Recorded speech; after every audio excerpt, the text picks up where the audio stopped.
மகேந்திர சிங் தோனி தான் நம்மளுடைய இந்தியன் கிரிக்கெட்ல வேர்ல்டு இன்டர்நேஷனல் கிரிக்கெட்லயே இப்படி திடீர்னு பவர் பிளேல தைரியமா அஸ்வின் ஒருத்தர் இறக்கி 2 பேர் தான் வெளியே இருப்பாங்க பவர் பிளேல வந்து அப்படின்னு கொண்டு வந்ததே அவர் தான் சார். அதுக்கப்புறம் பார்த்தா இன்டர்நேஷனல் கிரிக்கெட்ல பல கேப்டன்ஸ் வந்து அதை ஃபாலோ பண்ண ஆரம்பிச்சாங்க. He was a trend setter then. அதை யாருமே எதிர்பார்க்கல நீங்க சொன்ன மாதிரி. அப்ப ஐபிஎல்ல பண்ணாரு, இன்டர்நேஷனல்ல பண்ணாரு. அப்ப அது மாதிரி நம்மளும் ஏதாவது ஒன்று ட்ரை பண்ணும்.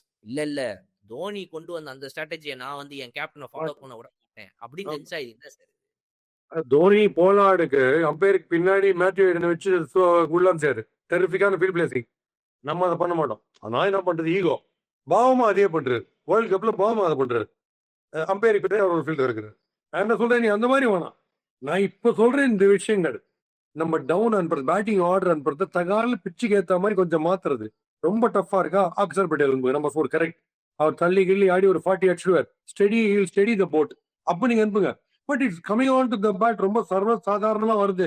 அந்த சமயத்துல டெய்லர் மேல நான் புட்ட ஃபார்முலா அப்படியே ஃபாலோ பண்ணு. முதல் 4 ஓவர் பாத் போலர் தான் போட்ட வழியே கிடையாது. Smart move, thinking on your feet இருந்தா அந்த இடத்துல நீங்க யோசிக்கணும். அதை யோசிக்க தவறுறாங்க பார்ப்போம். But no credit taken away from the team. போன மேட்ச் டாப் கிளாஸ் ஜெயிச்சிட்டோம். பொட்டலம் கட்டிட்டோம். அவங்க ரிவெஞ்ச் எடுத்தாங்க. பட் இப்படிதான் போகணும் கிரிக்கெட். வாழ்க்கை பூரா ஜெயிச்சுனே இருக்க முடியாது. வாழ்க்கை பூரா தோத்துனே இருக்க போறது இல்லை. மாறி வந்தாதான் serious. English series top class இருந்தது. ஒரு டெஸ்ட் மேட்ச் சீரிஸ் மாதிரி இருந்தது. T20 சீரிஸ் மாதிரி அவ்வளவு இன்ட்ரெஸ்டிங் இருந்தது இல்லை.